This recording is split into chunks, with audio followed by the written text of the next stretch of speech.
Welcome to Night Crime Stories.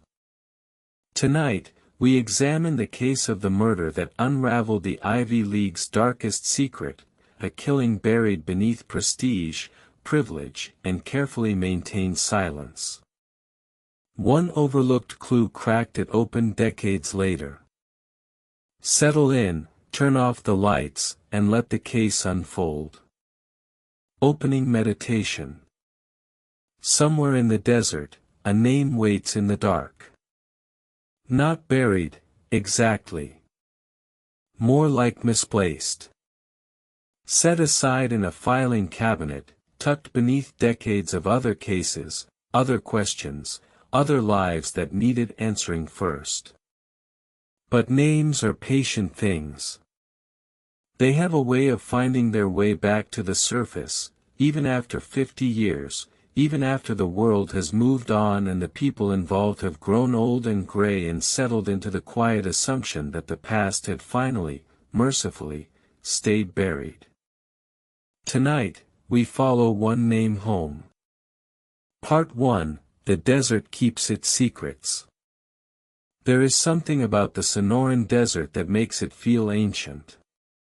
Not just old in the way that buildings are old, or the way that institutions accumulate dust and history over time. Ancient in a deeper sense. In a geological sense. The kind of ancient that does not particularly notice human beings passing through it, living and dying and disappearing within it. The saguaro cacti stand 40 feet tall and live for 200 years. The dry arroyos have been cutting the same paths through the caliche earth since long before anyone thought to name them. The heat in summer is not merely uncomfortable, it is erasure. It breaks things down. It reduces things to their essential components. Bone. Stone. Silence. October of 1975 arrived the way October always does in southern Arizona, with a reluctant loosening of the summer's grip. Daytime temperatures in Tucson would still reach into the 80s and 90s, but the nights had begun to cool, and the light had taken on that particular amber quality that the desert does so well in autumn. The monsoon season had ended. The sky was cloudless and enormous and pale at the edges where it met the mountains. It was in this landscape, this specific patch of high desert on the outskirts of Pima County, that a set of human remains was discovered near what was then the Pima County Waste Transfer Station. A place where things were brought to be discarded. A place where things arrived that people no longer wanted. The details of the discovery itself, precisely who found the remains, exactly what condition they were in, the specific chain of events that led from discovery to the arrival of law enforcement, have not been fully recounted in the public record. What we do know is that by the time investigators had processed the scene, they were left with the physical remains of a man who, based on later analysis, appeared to be approximately 73 years of age at the time of his death.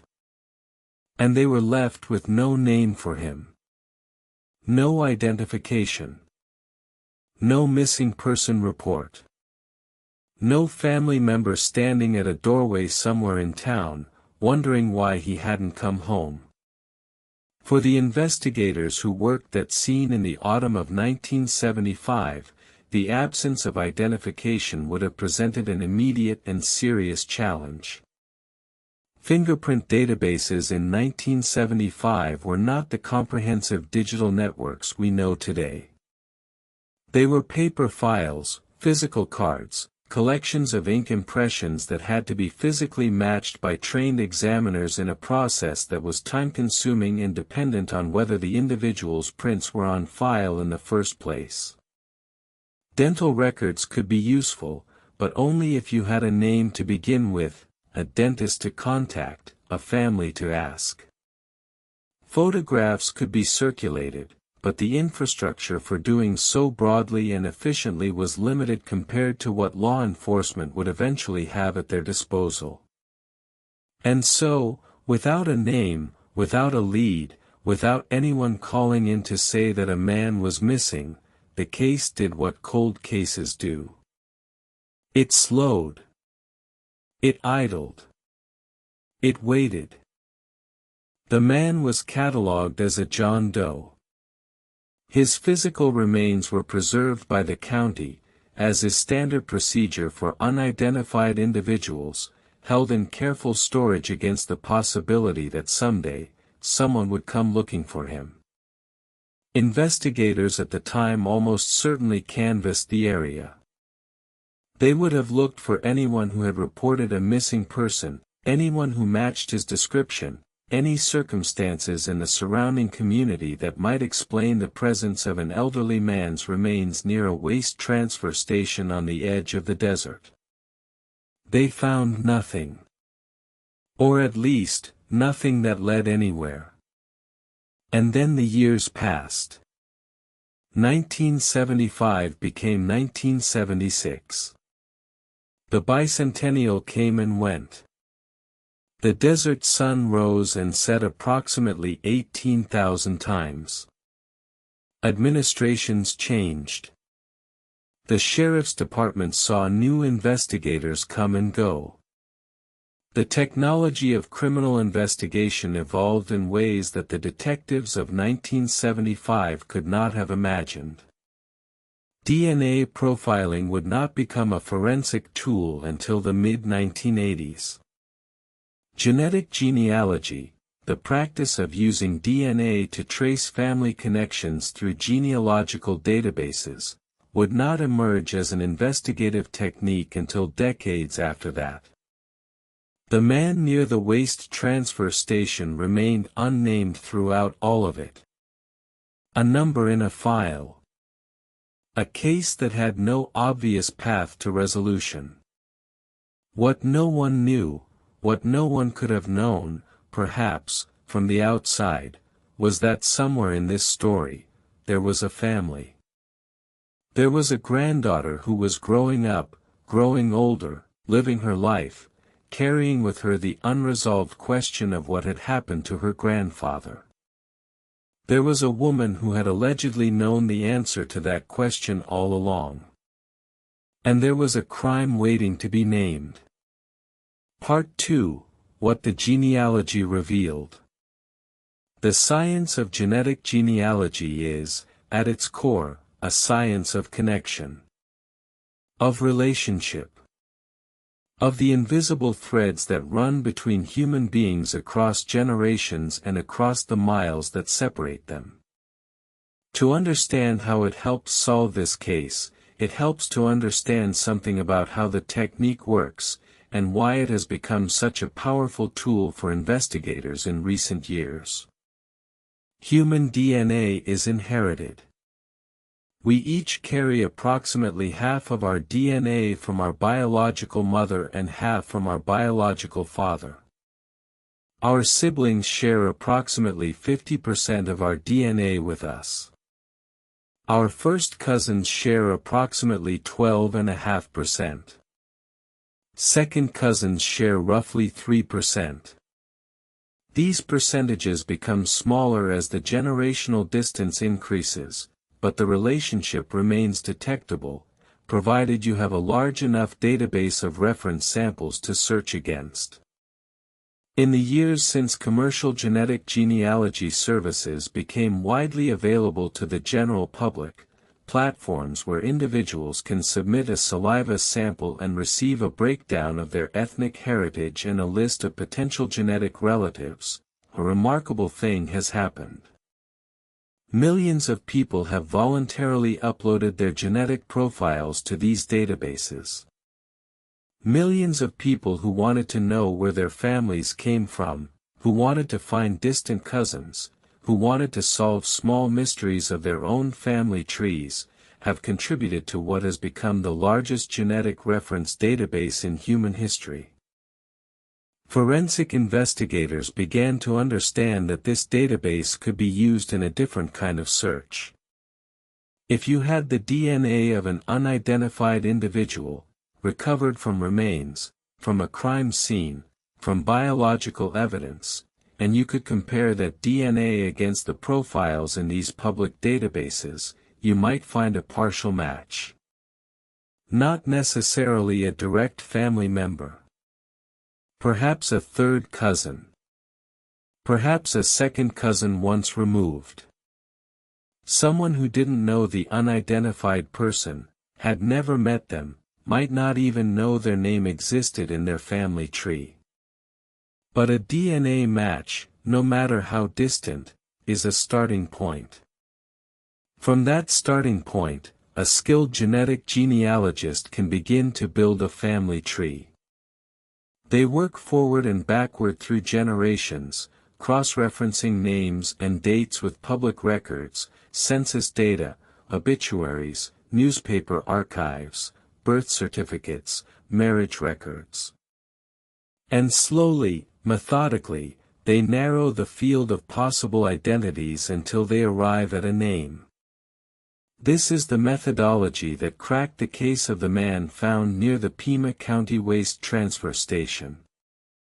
In 2025, 50 years after the remains were first discovered, the Pima County Sheriff's Department submitted the John Doe's DNA for advanced genealogical analysis.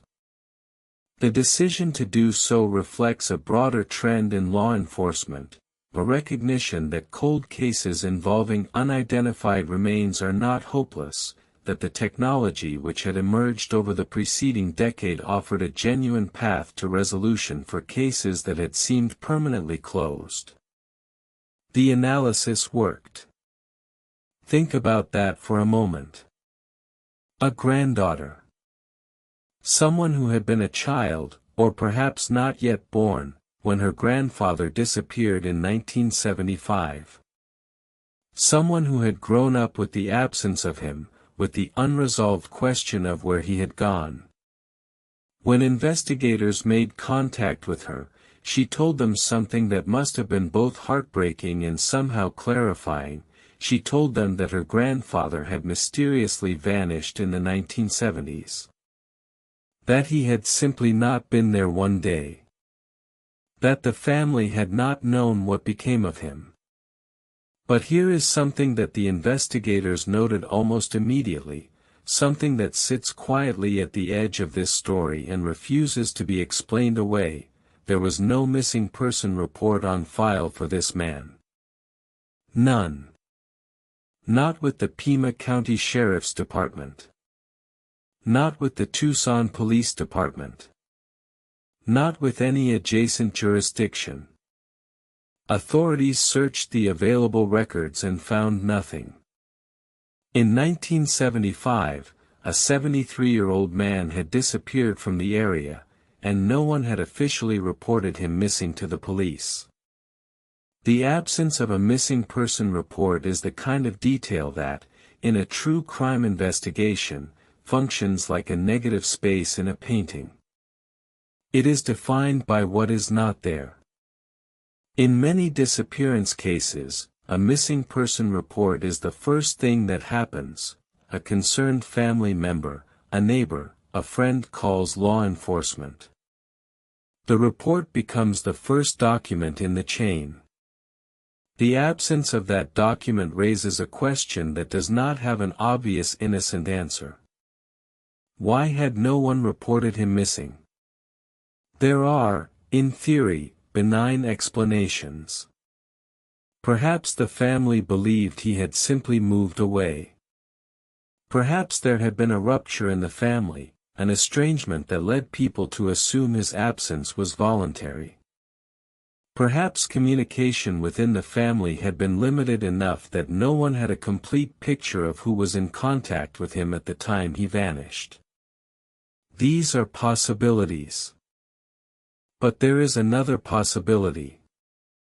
A darker one. If the people who would most naturally file a missing person report, the people closest to him, the people who lived with him or near him, the people who knew his daily routines. If those people already knew that he was not coming back, then there would be no missing person report. There would be no call to the police. There would be only silence.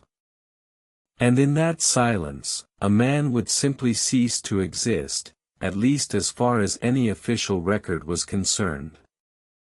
Through the granddaughter's information and through the patient work of genealogical reconstruction, the investigators were able to give the John Doe his name. He was 73 years old. He had lived a life, in the way that all people live lives, a life that contained history and connection and relationships and, somewhere near its end, a fate that no one had been able to explain for 50 years. His name was William Reginald Sipfel. And now that they had his name, investigators could begin to ask a different kind of question. Not just who was this man, but who was in his life when he died? And what had happened to him near that waste transfer station in the October desert of 1975? Part 3, The Man Named William. Before we can understand the weight of what was allegedly done to William Reginald Sipfel, we need to spend some time with who he was. The public record on his personal history is limited, as it often is in these older cases, but what has emerged paints a picture of a man whose final years were spent in complicated family circumstances, the kind of circumstances that, in retrospect, may have left him vulnerable in ways that are deeply uncomfortable to contemplate. William Reginald Sipfel was 73 years old at the time of his death in 1975. In the early 1970s in America, a man of 73 occupied a particular social position. He was elderly by the standards of the time. The average life expectancy for an American man born in the early 1900s was in the mid to late 60s. William had already outlived the statistical expectation for his birth cohort. He would have been, in many respects, dependent. Dependent on family, potentially. On living arrangements that were not entirely of his own choosing. On the goodwill and the care of the people around him. We do not know the full shape of William Sipfel's life before the 1970s. We do not know where he was born, or what his working life looked like, or what he built over the course of 7 decades of living. What we know is that by the time he reached his final years, he had a family connection that would ultimately lead to his end, a stepdaughter. A woman who was, by blood, not his, but who had grown up in his orbit, who was connected to him through the bonds of a blended family. The relationship between stepparents and stepchildren is one of the more psychologically complex arrangements in family life. It can be warm and genuine, a bond that develops over shared years and shared experiences into something indistinguishable from biological relationship. It can also be fraught, marked by resentment, by competition, by the complicated dynamics of divided loyalties and inheritance and the fundamental question of who belongs to whom. In families where financial resources are limited, where relationships are strained, where the older generation's care needs are beginning to press against the younger generation's capacity or willingness to provide, these dynamics can curdle into something genuinely dangerous. We do not know, from the available public record, the specific texture of William Sipfel's relationship with his stepdaughter. We do not know whether there was warmth between them, or conflict, or a combination of both that shifted over the years. What we know is that in October of 1975, he was 73 years old, and his remains were found near a waste transfer station on the outskirts of Pima County. And we know that 50 years later, when investigators finally had his name, the trail of evidence would lead back to his stepdaughter. There is something quietly devastating about the geography of this crime. A waste transfer station is not a random location. It is a place of disposal. A place where things go when they are no longer wanted. The choice of that location, if it was indeed a choice, if someone deliberately brought William Sipfel's remains there, carries within it a statement that investigators would have found deeply significant. It is not the statement of a grieving family member who made a desperate, impulsive decision. It is a statement about how a person was regarded. How their life was valued. Where someone believed they belonged. In the 50 years between 1975 and 2025, William Sipfel was precisely what that location suggested he had been made to be: unidentified. Unknown. A number in a file. A case without a name. The indignity of that condition, the anonymity, the storage, the decades of official unknowing, might have continued indefinitely. 50 years had already passed. Another 50 might have followed. But his granddaughter had submitted her DNA to a genealogical database. And that small act, that personal curiosity about family history, that desire to know where she came from, that act pulled on a thread that ultimately reached all the way back to 1975. William Sipfel's name returned to the world on a quiet day in 2025, when investigators confirmed the identification and contacted the family. We do not know exactly how that moment felt for the people involved. For his granddaughter, who had grown up knowing that her grandfather had simply vanished, the confirmation must have carried an enormous weight. A grief, perhaps, that had been left open for a lifetime. But also, in a specific way, a closing. A naming. A restoration of something that had been taken. And then the investigation moved forward. Because identification was not the end of this story. It was, in a very real sense, the beginning. Part 4, The Woman Who Knew. When investigators had a name for the John Doe, they had something they had not had before: a family network to investigate. A social history.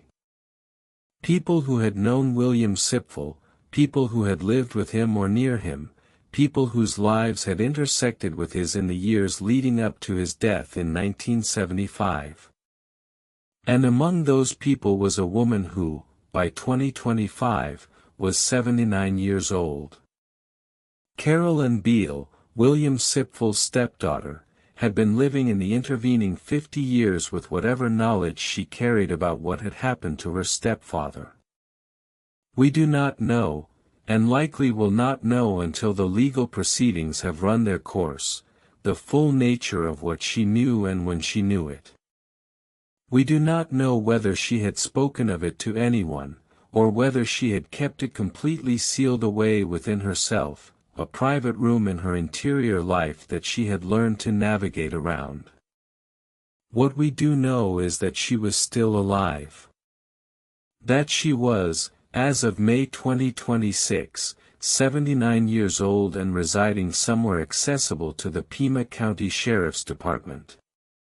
That when deputies came for her on May 28, 2026, approximately 50 years and 7 months after William Sipfel's remains had been discovered, she was there to be arrested. The human mind is a remarkable instrument for survival. It is capable of extraordinary compartmentalization, of separating what we have done from what we tell ourselves we are. Trauma researchers and psychologists have documented extensively how individuals who have committed serious acts can construct narratives around those acts that allow them to continue functioning, to present a normal face to the world, to maintain relationships and routines and an internal sense of identity that does not center the act in question. This compartmentalization can hold for years. For decades. Sometimes, apparently, for half a century. Carol Ann Beale would have been approximately 29 years old in October of 1975. She was, according to the timeline of this case, in the early stages of what would prove to be an extraordinarily long life. The decades ahead of her, the late 1970s, the 1980s, the 1990s, the turn of the millennium, the first 2 decades of the new century, would have carried their own texture, their own events, their own accumulation of experience. She may have had a career. She may have had relationships. She may have built something recognizable as a life, in all the ordinary human ways that people do. And always, somewhere in that life, was whatever had happened in October of 1975. The specific charges that Carol Ann Beale faces are for murder. The allegation, as it has emerged through the investigative process, is that she killed William Sipfel, her stepfather, a man 73 years old at the time, and that his remains ended up near the Pima County Waste Transfer Station as a consequence of her actions. The precise nature of those actions, the specific manner of the crime as alleged, has not been fully detailed in the public record at the time of this writing. What the Pima County Sheriff's Department has stated is that following the identification of William Sipfel, their continued investigation into the circumstances of his death led them to Carol Ann Beale, and that on May 28, 2026, they had sufficient evidence to arrest her and charge her with murder. Think about the investigative pathway that leads to such a charge. 50 years have passed. Physical evidence from a 1975 crime scene would, under most circumstances, be extraordinarily difficult to work with. The passage of time degrades materials, disperses trace evidence, fades memories, eliminates witnesses. Investigators working a case from half a century ago are operating in a fundamentally different evidentiary landscape than investigators working a fresh crime scene. And yet charges were filed. The Pima County Sheriff's Department felt confident enough in the evidence they had assembled to make an arrest. Which raises the question of what that evidence consists of, and how investigators were able to construct a case strong enough to bring to a charging decision. It is possible, likely, in fact, that the investigative record contains witness accounts. In a case involving a family, there are almost always people who observed something, who heard something, who knew something at the time or learned something in the years afterward. Family members talk. Not always openly, and not always to the right people, but information moves through family networks over time. A comment made once and half forgotten. A story that changed on telling. An absence of grief at a moment when grief would be expected. It is also possible that forensic evidence survived. Modern forensic analysis is capable of extracting information from materials that earlier techniques could not have processed. The science of physical evidence analysis has advanced enormously in the decades since 1975. What appeared unworkable to investigators at the time might yield information under modern examination. Pima County would presumably have preserved whatever physical evidence was collected at the original scene, which means that materials gathered 50 years ago might have been re-examined with contemporary tools. And then there is the matter of what the family network revealed. When investigators made contact with William Sipfel's granddaughter, the woman whose DNA submission had made the identification possible, they heard something specific, that her grandfather had mysteriously vanished in the 1970s. Not that he had moved away under understood circumstances. Not that he had communicated his intention to leave. That he had vanished. The word itself is significant. It implies an abrupt, unexplained absence. The kind of absence that is felt. How the family's knowledge, and their communications with investigators, contributed to the development of the case against Carroll and Beale is not entirely clear from the public record. But the combination of factors, the identification, the family accounts, the forensic work done on the preserved evidence, the investigative reconstruction of the events of 1975, was apparently sufficient to bring the case to the point of a murder charge. Carroll and Beale was booked into the Pima County Jail. At 79 years of age, she entered the criminal justice system for events that allegedly occurred when she was 29. The arithmetic of that interval is remarkable in its implications. Part 5: The Architecture of a Cold Case. To appreciate the full weight of what the Pima County Sheriff's Department achieved, it is worth spending some time with the mechanics of cold case investigation, what it requires, what it demands of the investigators who undertake it, and why so many cold cases never reach resolution no matter how diligently they are pursued. A cold case is, by definition, a case where the initial investigative effort did not produce a resolution.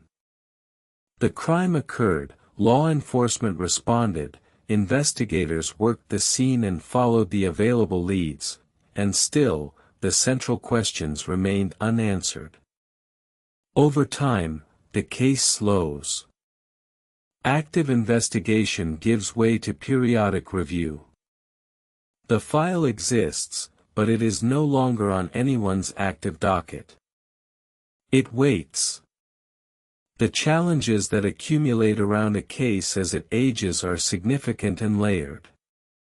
Witnesses die, or move away, or develop memory failures that make their accounts unreliable.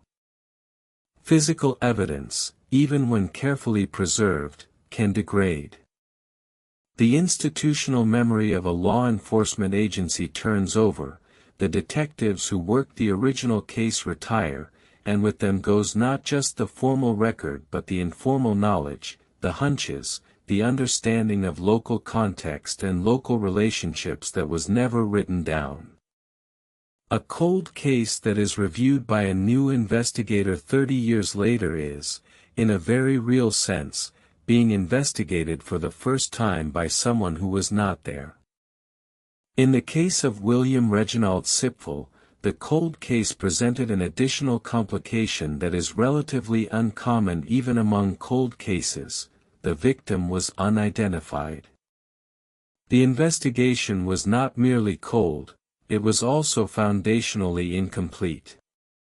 You cannot investigate a homicide without knowing who the victim is. You cannot map the social network of the deceased, cannot identify potential suspects, cannot pull financial records or interview family members, cannot trace movements in the days before death. None of that investigative infrastructure is accessible to you until you have a name. The John Doe status was not just a gap in the record. It was a barrier to the entire investigative process. The practice of forensic genetic genealogy has been used in a growing number of high-profile cold cases since it first gained public attention with the identification of the Golden State Killer in 2018. In that case, investigators from California used DNA from old crime scene evidence and a genealogical database to identify Joseph James D'Angelo, a former police officer who had evaded identification for decades. The case demonstrated, in a way that captured significant public attention, that genetic genealogy was not merely a theoretical forensic tool, it was a practical one, capable of producing identifications and arrests in cases where every other avenue had been exhausted. In the years following that landmark case, law enforcement agencies across the country began submitting DNA samples from cold cases, both unidentified remains cases and unsolved homicide and assault cases, for genealogical analysis. The results have been, in many instances, extraordinary. Cases that had been unsolved for 20, 30, 40 years began to yield identifications and arrests. People who had believed themselves permanently beyond the reach of justice found that the science of their own family trees had rendered them visible. The Sipfel case follows this pattern, but with a dimension that makes it particularly striking: the 50-year gap between the crime and the resolution. In the genealogy cases that have been publicly reported, that interval is among the longest. The Golden State Killer's crimes dated to the 1970s and 1980s, but the identification and arrest came roughly 40 years after his final known crime. In the Sipfel case, investigators were working with remains and alleged criminal conduct that stretched back to October of 1975, a span of approximately half a century. The investigators who made this case work deserve consideration as individuals. Cold case work is, by its nature, a long-horizon endeavor. It requires a particular kind of patience, a willingness to engage with evidence and records that may feel remote and disconnected from the urgency of present-day law enforcement demands. It requires the ability to hold an open question for an extended period, to work a case that may not resolve in your career, perhaps not in your lifetime. The investigators at the Pima County Sheriff's Department who decided to submit this John Doe's DNA for genealogical analysis made a commitment to a process whose outcome was uncertain. They did not know that the databases would contain a useful match. They did not know that the match, if found, would lead to a living family member with relevant information. They did not know that the investigation that followed would yield enough evidence to support a murder charge. They proceeded anyway. And the case broke open. There is a bureaucratic and institutional dimension to this as well that deserves brief acknowledgement. Cold case investigations consume resources. They require the time and attention of investigators who are also managing active cases. They require laboratory work, genealogical analysis, record searches, interviews. In a department that is perpetually managing limited budgets and competing priorities, the decision to invest resources in a 50-year-old John Doe case is not automatic. It requires someone, a detective, a supervisor, an administrator, to make the argument that the case merits the investment. That the man in the file deserves the effort. That justice deferred is still justice worth pursuing. Someone at the Pima County Sheriff's Department made that argument. And they were right. Part 6, Motive and the Question of Why. In any homicide investigation, the question of motive occupies a particular position in the investigative framework. Legally, in most jurisdictions, motive is not an element of the crime itself. The prosecution does not have to prove why a defendant committed the alleged act, only that they did it and that they did it with the required mental state. But practically, in the work of building and presenting a case, motive serves a crucial function. It provides a narrative. It offers the jury, and the public, and the investigators themselves, a framework for understanding how a human being arrived at the decision, if a decision was made, to take another human being's life. In the case of Carol and Beale and William Sipfel, the alleged motive has not been specifically articulated in the public statements from the Pima County Sheriff's Department. What we have is the established relationship, stepdaughter and stepfather. A woman who was 29 years old and a man who was 73 years old. A family constellation that, in 1975, placed them in some degree of proximity and shared life.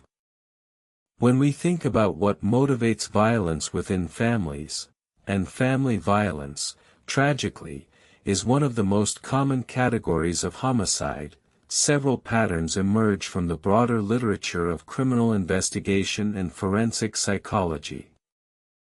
There is the question of resources.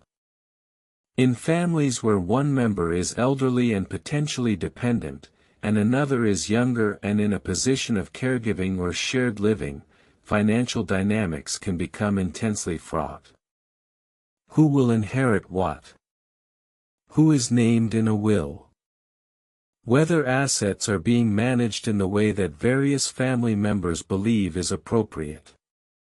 Whether the older person is seen as a financial burden. Whether there is resentment about the distribution of resources within the family. These dynamics, the tangled intersection of money, caregiving, dependence, and expectation, run through an enormous number of cases where younger family members have been accused of harming elderly relatives. In 1975, the economic context was specific. It was a period of significant inflation in the United States. The mid-1970s were marked by what was then called the stagflation crisis, a combination of high inflation and economic stagnation that squeezed household budgets across the country. A young woman of 29 in 1975 would have been navigating those economic pressures in ways that might have created or intensified whatever financial tensions existed within the family. An elderly stepfather who was perhaps receiving Social Security income, perhaps holding some asset in the form of property or savings, these resources, in a family under financial pressure, could become the center of significant conflict. There is also the question of personal history. Step-family relationships carry within them the full weight of whatever preceded them, the divorce or death that led to the new family formation, the loyalties and losses that each person brought into the new arrangement, the ways in which the new relationship succeeded or failed to replace or supplement what was lost. William Sipfel was a stepfather, not a biological father. What is not in dispute, and what carries its own weight independent of the legal proceedings, is that William Reginald Sipfel was 73 years old and is gone. And that no one reported him missing. And that his granddaughter grew up not knowing what had become of him. Part 7, The Geography of Evidence. The location where William Sipfel's remains were found carries significance that deserves careful consideration. A waste transfer station is, functionally, a transit point, a place where refuse is brought from various locations and consolidated before being transported to its final disposal destination. In 1975, the Pima County Waste Transfer Station was operating on the edges of what was then a less densely developed Tucson metropolitan area. The desert surrounding it would have provided exactly the kind of isolation that someone attempting concealment might seek. The choice of such a location, again, if it was a choice, which the investigative findings apparently suggest, tells investigators something. It tells them that the person responsible had at least some familiarity with the area. A person who selects a specific remote location for disposal of remains is a person who knows the landscape, who has thought about the act in advance, who has made decisions about where and how rather than acting purely on impulse. Spontaneous acts of violence tend to leave remains in locations that are proximate to where the act occurred, nearby, convenient, the first available concealment. A location that requires transport, requires navigation, requires specific local knowledge suggests forethought. Forensic analysis of remains found in outdoor environments involves a specialized field called forensic taphonomy, the study of how bodies decompose in outdoor settings. Taphonomists can often establish, from the pattern of decomposition and the distribution of remains, something about how long the body was in its final location, whether it was moved after death, what the original position of the body was, and what environmental factors affected the remains over time. In a case where remains are discovered 50 years after the fact, taphonomic analysis has significant limitations, but it can still yield information about the circumstances of death and disposal that is relevant to an investigation. Investigators in 1975 would have processed the scene according to the forensic standards of the time. Evidence collected at that scene, whatever physical materials were gathered and preserved, would have been held by the county in the decades since. Modern re-examination of old evidence is a cornerstone of cold case methodology. Trace evidence that could not be analyzed in 1975 might now be processable. Physical evidence that appeared unremarkable in 1975 might take on new significance when viewed through the lens of an identified victim and a specific set of circumstances. The preservation of evidence over 50 years requires institutional commitment.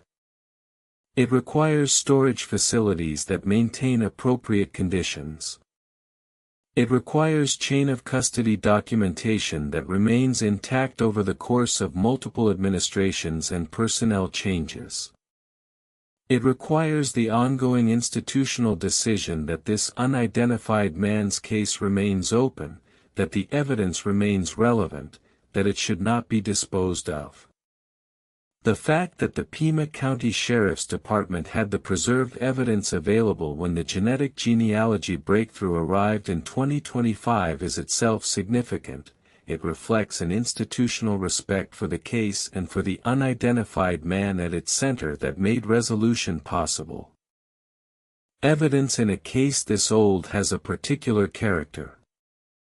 It exists in a kind of suspended state, collected at one moment in time, preserved through a half-century of intervening history, and then brought back into active relevance when the investigation picks up again. The items themselves, whatever physical materials were collected at the scene in 1975, are artifacts of a specific moment. They carry within them information about that moment that is frozen, unchanging, waiting. The world around them has changed enormously. The people involved have aged or died. The community has grown and shifted. The methods of investigation have been transformed by technology. But the evidence itself remains what it was.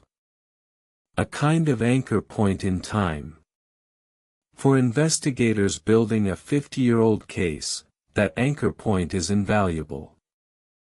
It provides a fixed reference, something that is not subject to the distortions of memory, the shifting of stories, the natural human tendency to reconstruct past events in ways that serve present needs. Physical evidence does not revise itself. It does not forget. It does not decide, after 50 years, to tell a different version of what happened. It simply waits, in its carefully maintained storage, for someone to come back and ask the right questions. Part 8, The Silence of 50 Years. There is a psychological phenomenon that investigators and clinical researchers sometimes refer to as the burden of concealment. It is exactly what it sounds like, the weight that a person carries when they are holding a significant secret, particularly a secret that involves something harmful or criminal. The research suggests that this burden is real and measurable, that people who are actively concealing major secrets show physiological markers of stress, experience intrusive thoughts about the concealed material, and develop elaborate cognitive strategies for managing the gap between their public self and their private knowledge. Over time, the burden of concealment can become integrated into a person's personality structure. It stops feeling like an active effort and starts feeling like simply how life is, a background condition of existence. The compartmentalization becomes more efficient with practice. The secret recedes from the active foreground of consciousness and settles into something more like a chronic low-level presence, familiar enough to be nearly ignored. For 50 years, the question of what happened to William Reginald Sipfel had no official answer. There was no investigation generating pressure. There was no family member filing reports and making calls. There was no journalist writing stories. The case was cold, and it was also invisible, because the victim was unnamed, because there was no missing person report. The case did not even exist in any active public consciousness. It was not waiting to be solved in any way that anyone outside a small number of law enforcement professionals would have been aware of. In that environment, an environment of near total official silence and public invisibility, whatever knowledge Carroll and Beale carried about what had happened in October of 1975 would have faced essentially no external pressure. No one was coming to ask. No one was connecting dots that led to her. The case that could potentially implicate her was not a case in any active sense. It was a number in a file, attached to a man who had no name. And then, in 2025, the world changed. A granddaughter's DNA. A genealogical database. An investigator who decided that the man in the file deserved a name. These three elements, personal, technological, and institutional, converged at a specific moment to pull on the thread that had been sitting in plain sight for 50 years, unnoticed, waiting. The experience of receiving a knock on the door, or a phone call, or whatever form the investigator's first contact took, after 50 years of apparent safety must be, by any measure, a profound disruption. For a person who had organized their interior life around the assumption that a particular chapter was permanently closed, the sudden reopening of that chapter is an event with no adequate comparison. It is the return of something that was supposed to be gone. What went through Carroll and Beale's mind when investigators first made contact, we do not know. What she said, how she responded, what the conversation revealed, these things belong to the investigative record that has not been made fully public. What we know is that ultimately, on May 28, 2026, deputies arrived and placed her under arrest. That the charge was murder. That she was booked into the Pima County Jail. At 79 years of age. The legal proceedings that follow an arrest in a case like this are complex and slow. In cases involving alleged crimes from 50 years ago, both the prosecution and the defense face significant evidentiary challenges. For the prosecution, the challenge is assembling a case from evidence that is old, fragmentary, and potentially missing critical components that would be readily available in a contemporary case. Witnesses who are still living may have unreliable memories. Physical evidence, even when preserved, may be subject to challenges about its integrity over time. The chain of custody, the documented history of who had possession of the evidence and under what conditions, may have gaps that create opportunities for legal challenge. For the defense, the challenge is different but equally substantial. The passage of time, while it creates evidentiary problems for the prosecution, also creates problems for anyone attempting to mount an affirmative defense. Alibi witnesses from 1975 may be long dead. Records that might exculpate or provide context may have been destroyed in the normal course of time. The defendant's own memory of events half a century old, whatever she remembers, whatever her version of events might be, will be tested against a record that is necessarily incomplete. What we know is that the Pima County Sheriff's Department believed, as of May 28, 2026, that they had sufficient evidence to sustain a murder charge. That determination is not made lightly. Charging decisions in serious cases involve review by prosecutors, by supervisors, by the institutional legal apparatus that stands behind every arrest. The arrest of Carroll and Beale reflects a considered judgment by multiple professionals within the system that the evidence supports the charge. Whether that evidence proves sufficient in court, beyond a reasonable doubt, is a question that the legal process will answer in its own time. The wheels of a case this old turn slowly, and they are not yet done turning.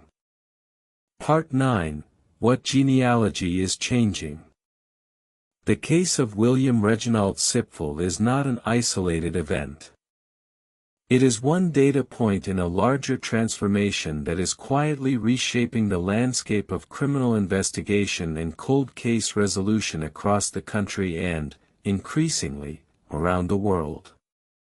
In the years since forensic genetic genealogy became a viable investigative tool, the technique has been applied to hundreds of cases involving unidentified remains and unsolved violent crimes. The results have included identifications and arrests in cases that have been dormant for decades. Each case is different in its specifics: different crimes, different victims, different suspects, different evidentiary records. But they share a common structure, a moment of technological breakthrough that transforms an apparently hopeless case into an active investigation. The genealogy databases that make this work possible have grown substantially in the years since genealogical testing became a mainstream consumer activity. Estimates suggest that tens of millions of people in the United States alone have submitted DNA samples to one or more commercial genealogy services. Each profile uploaded to a publicly accessible database expands the reference pool that investigators can search. Each person who submits a saliva sample and opts into profile sharing is, potentially, contributing to the eventual resolution of a case somewhere, a case they have never heard of, involving a person they have never met, connected to them only by the invisible architecture of biological inheritance. There are important ethical and legal conversations happening around the use of these databases for law enforcement purposes. Questions about consent, privacy, and the appropriate scope of investigative access to genetic information are actively debated by legal scholars, ethicists, civil liberties advocates, and the genealogy services themselves. Different platforms have adopted different policies about law enforcement access, and the regulatory landscape is still developing. These are genuinely complex questions without easy answers, and they deserve serious engagement.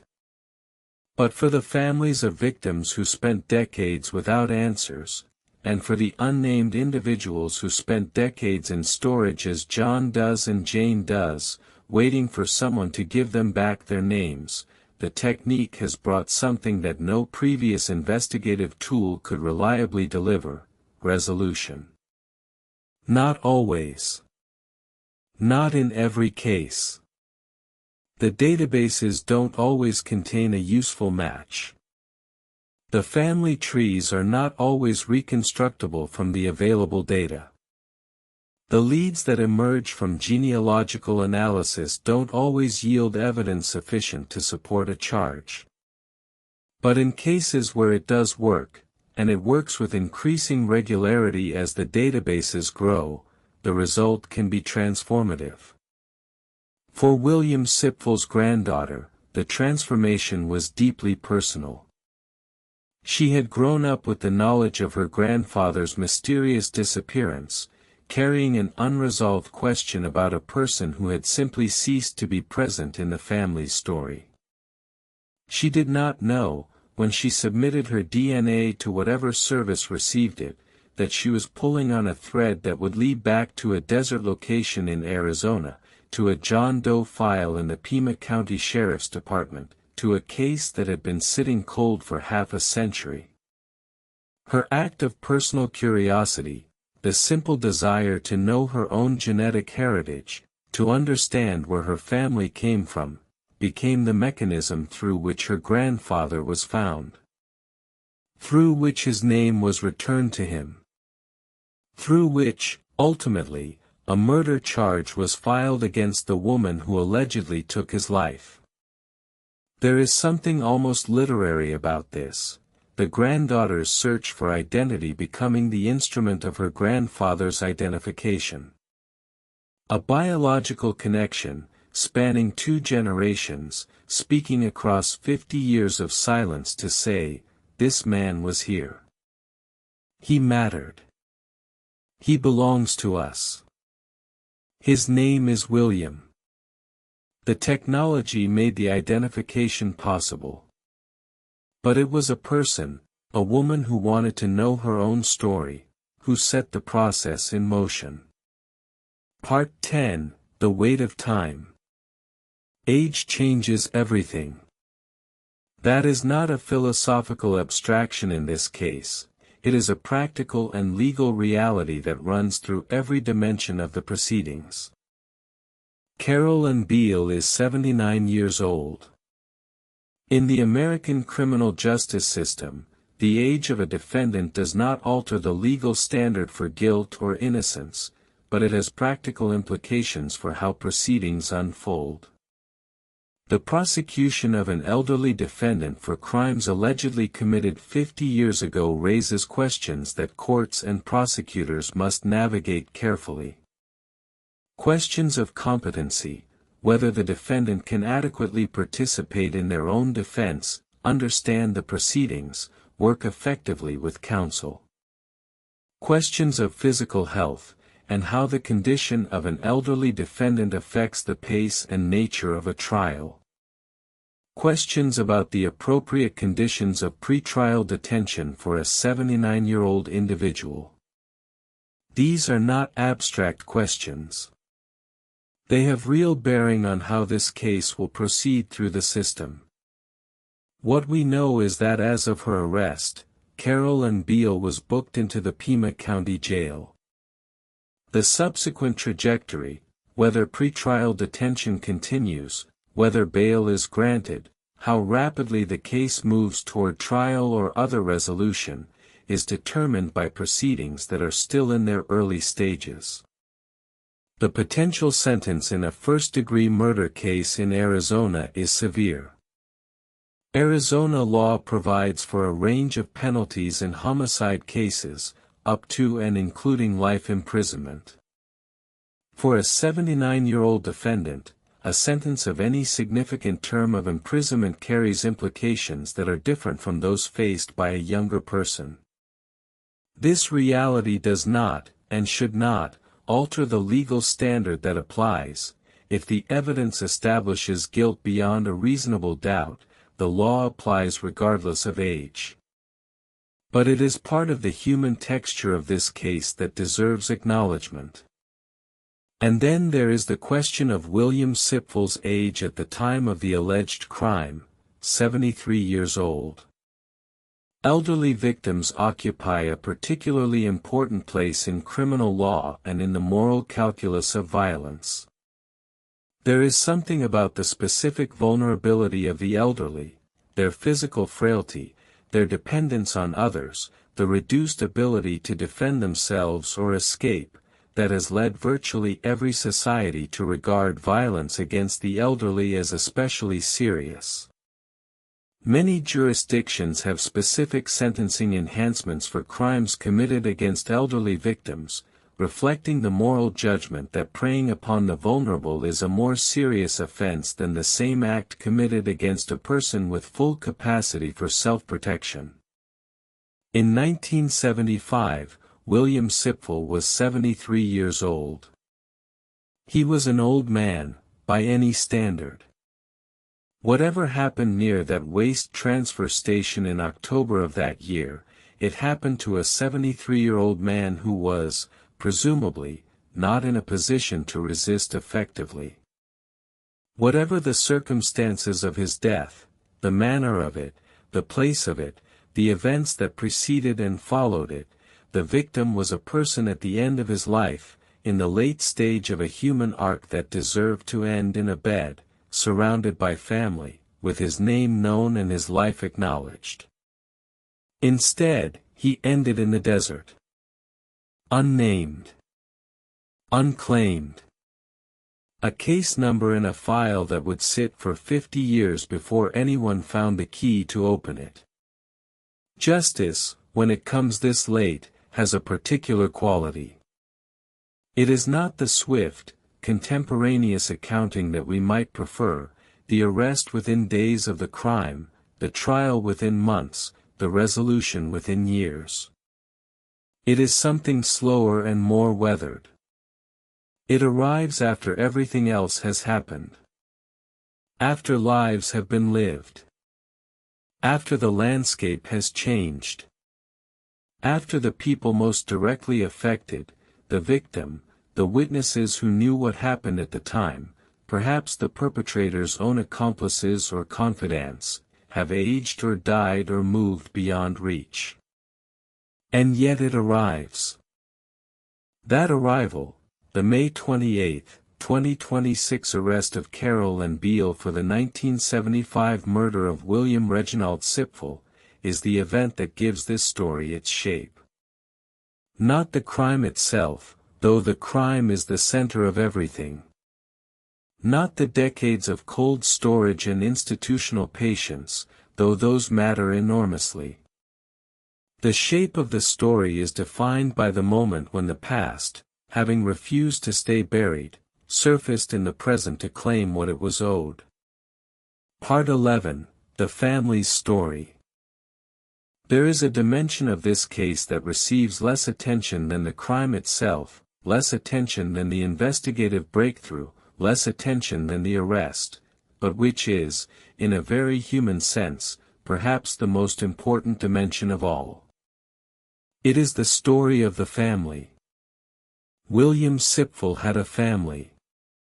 He had a granddaughter who, decades after his disappearance, still carried the question of what had happened to him. He had presumably other family members, children, perhaps, or other grandchildren, cousins, siblings long gone or still living somewhere, people whose lives had been touched by his presence and then altered by his absence. The experience of a mysterious disappearance within a family is not the same as the experience of a known death. When a family member dies, when the death is confirmed, the circumstances understood, the body buried or cremated, the rituals of mourning completed, there is a closure of a specific kind. It does not end the grief. Grief does not work that way. But it gives grief a shape, a direction, something to work with. The mourner knows what happened.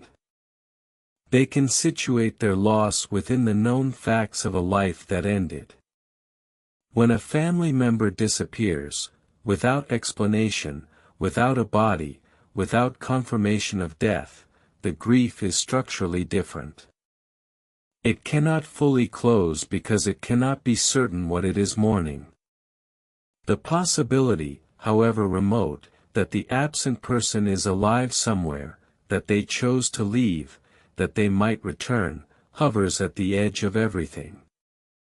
Psychologists who work with families of missing persons describe a phenomenon they call ambiguous loss, a particular form of grief that is uniquely difficult to process because its object is unclear. You are grieving someone whose status is undefined.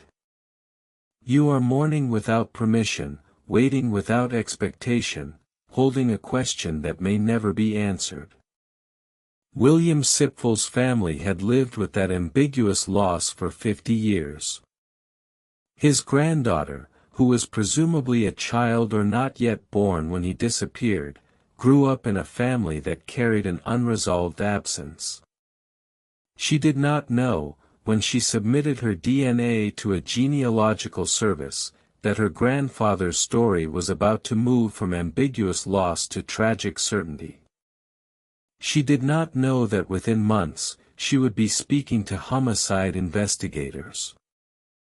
That she would learn that her grandfather had died in October of 1975, that his remains had been found near a waste transfer station, that he had spent 50 years in official storage as an unnamed John Doe.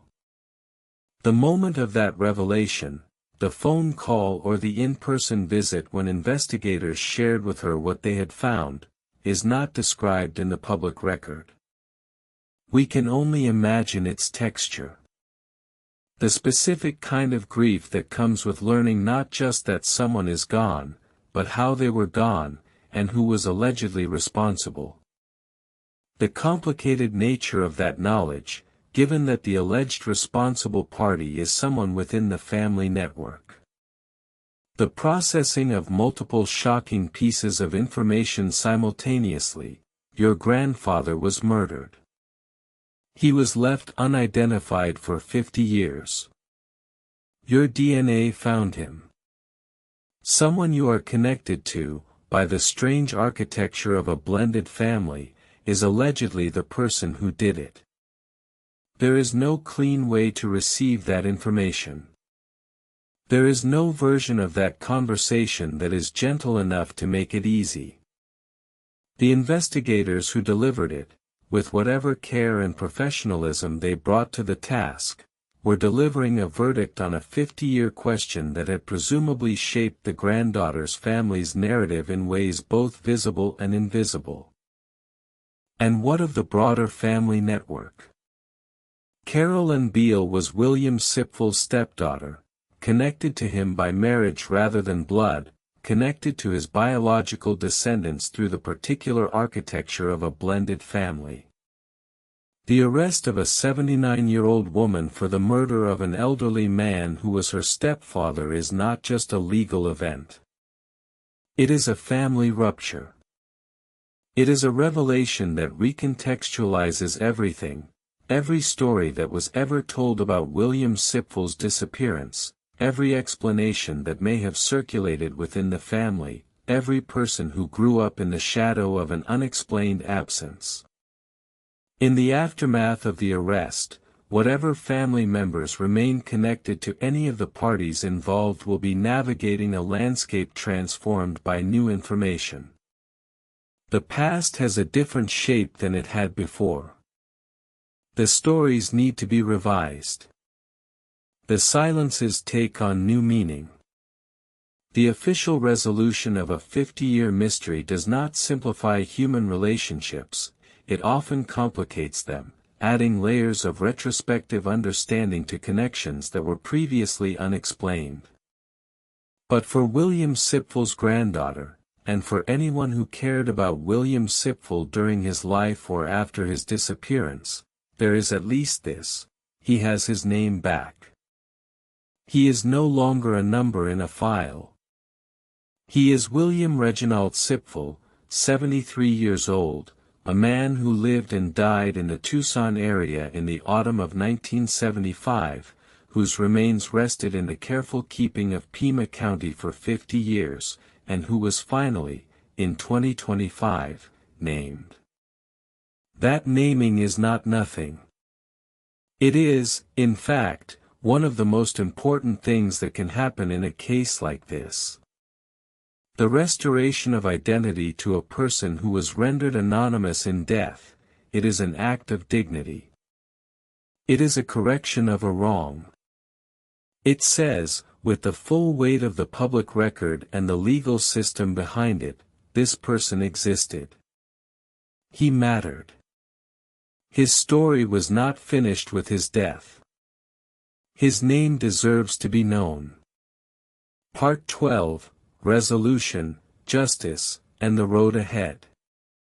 On May 28, 2026, the Pima County Sheriff's Department announced the arrest of Carol N. Beal and the formal identification of William Reginald Sipfel. The announcement drew significant attention, understandably so. The combination of elements in the case is rare and striking. A 50-year cold case. An unidentified victim given his name through genetic genealogy. A murder charge filed against a 79-year-old suspect for an alleged crime committed when she was 29. The case has all the elements that make for a story that the public recognizes as significant, not just as a piece of crime news but as a statement about what justice means and how long it can take to arrive. In the days and weeks following the arrest, the story moved through the news cycle as such stories do. Articles were written. Social media conversations were had. On forums dedicated to true crime and unresolved mysteries, people who have been following the case, and cases like it, expressed the combination of satisfaction and solemnity that these resolutions tend to provoke. There is a genuine sense of vindication in a cold case resolution. A sense that the system worked, even if it took 50 years, even if it required a technological breakthrough that didn't exist for the first 4 decades of the case's life. The arc of justice is long, but in this case, the arc bent. At the same time, there is an appropriate sobriety in how we receive this outcome. The arrest is not the conviction. The charge is not the verdict. Carol N. Beal is entitled to the presumption of innocence and to a full and fair legal proceeding in which the evidence is tested and her defense is heard. The American legal system, for all its imperfections and all the rightful critiques that can be made of it, is built on the principle that guilt must be proven, not assumed, and that even the most apparently straightforward case must be subjected to the adversarial process that is designed to test its strength. As this case moves forward through the courts, there are questions that will need answers. What is the specific nature of the evidence that led to the murder charge? What does the physical and forensic record actually show about the manner of William Sipfel's death? What accounts have been provided by witnesses, and how do those accounts interact with the physical evidence? What is the defense's theory of the case, and how will it challenge the prosecution's narrative? These questions will be worked through in the slow, deliberate machinery of the criminal justice process. For the investigators at the Pima County Sheriff's Department, the arrest represents the culmination of years of patient work, and decades of institutional commitment to preserving the evidence and the case file that made that work possible. Cold case investigators occupy a particular position in law enforcement. They are the people who return to the questions that seemed unanswerable, who refuse to accept that the absence of an immediate solution is a permanent condition, who believe that victims, even unidentified victims, even victims whose cases have been cold for half a century, deserve the continued investment of investigative attention. The team that worked this case, whoever sat with the John Doe file, made the decision to submit the DNA sample for genealogical analysis, followed the genetic leads to the granddaughter, constructed the investigative case around the identification. They did something genuinely important.